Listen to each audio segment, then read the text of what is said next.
let's go through my shooting bag. Stick around.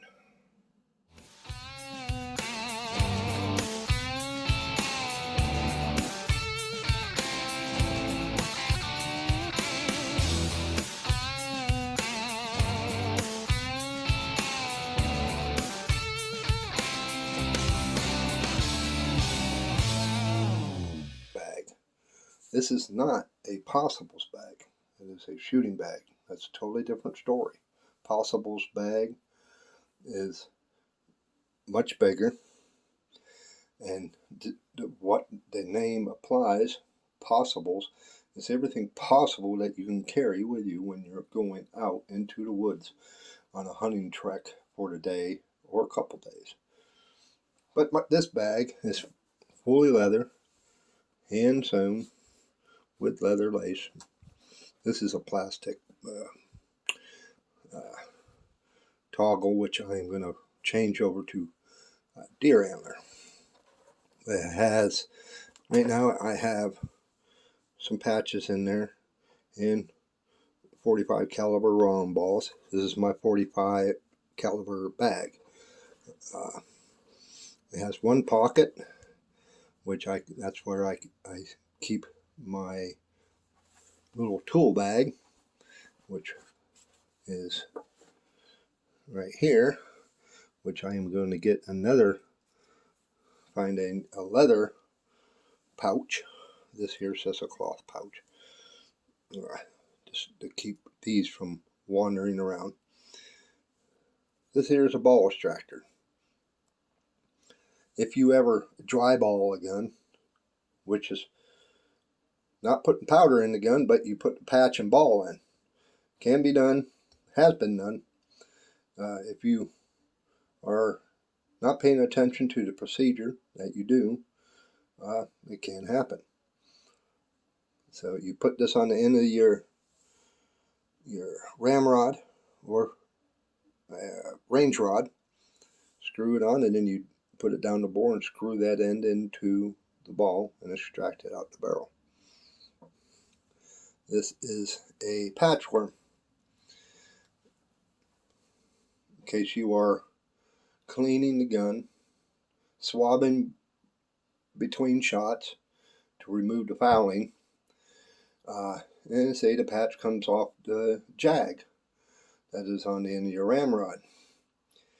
Now it's down in the barrel, but you use this, you just screw that on the end of your ramrod, drop it down in and turn it, and it draws it up into the coils and extract the patch. This here is a nipple wrench.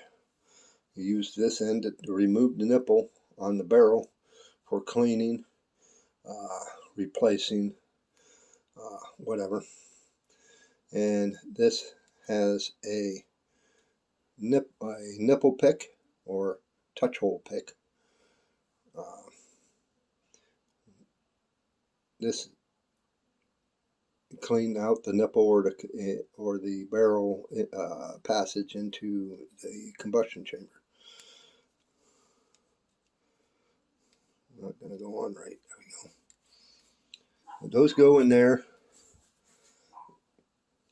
This is the powder flask. We'll move that out of the way. And this is your powder measure. What you are going to be doing is that you've got to charge a certain grainage to your rifle. This has a notch in it to where there's numbers, which you probably cannot see in the camera, but all the way down is 50 grain, 60 grain, 70 grain, etc., up to 120 grains.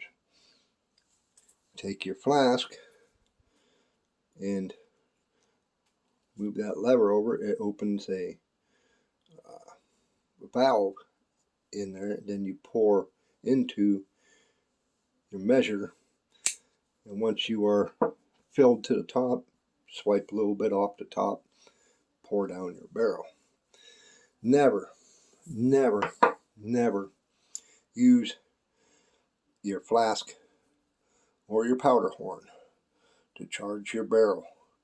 If you have been shooting, there can be an ember down in that barrel, and once you pour this down in, you're going to have a Roman candle, and it's going to ignite the powder that's in this flask or your powder horn, and it's not going to be pretty.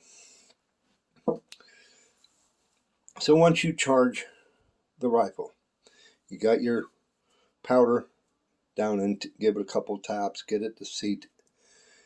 Take your patch, which this is a 15 thousandths patch, and these are 445 diameter ball with a 15 thousandths patch. Set the patch on top of your barrel, center your ball,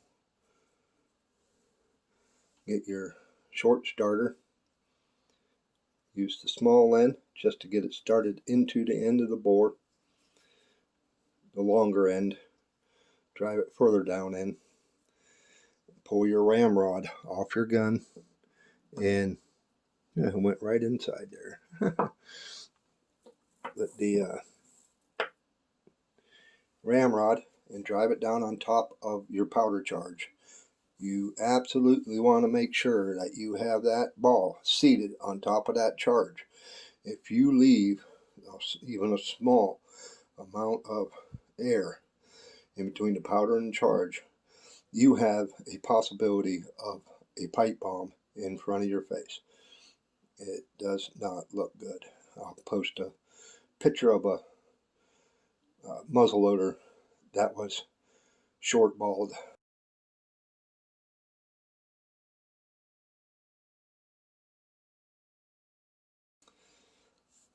But then once you have that charged, the ball is seated, you come and get your capper. I'm going to be putting a lanyard. I'm changing this lanyard. That is just a jute twine and hanging around my neck. But I'm going to get different.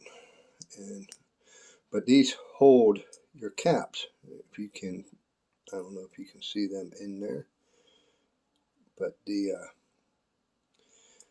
probably 11, 12 in there. You can get like 14 or 15 in there. But you pull back on the spring, it's spring loaded, pull back, load them in through this hole. Which one sit in there? And when you're ready to cap your gun, you just push one forward like so, put it over the nipple, pull it off. And you don't have to fight with digging one out of the little tin and then trying to get it onto the nipple, which is a pain in the rear. These, and they have different other cappers also. I would rather get a bigger capper, because this is a good possibility of getting lost. The bigger ones are kind of round, not so big. You can hold a whole can in it, so once you load it, it's loaded.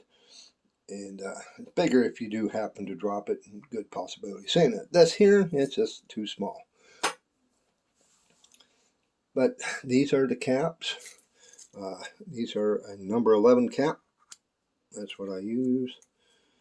But other than that, that's my shooting bag. That's virtually all I carry, even when I'm at a rendezvous. I haven't been to one yet, but that's my plan. I'm going to go to a rendezvous and do a woods walk, do some shooting. But whenever I'm at the range, this is what I carry.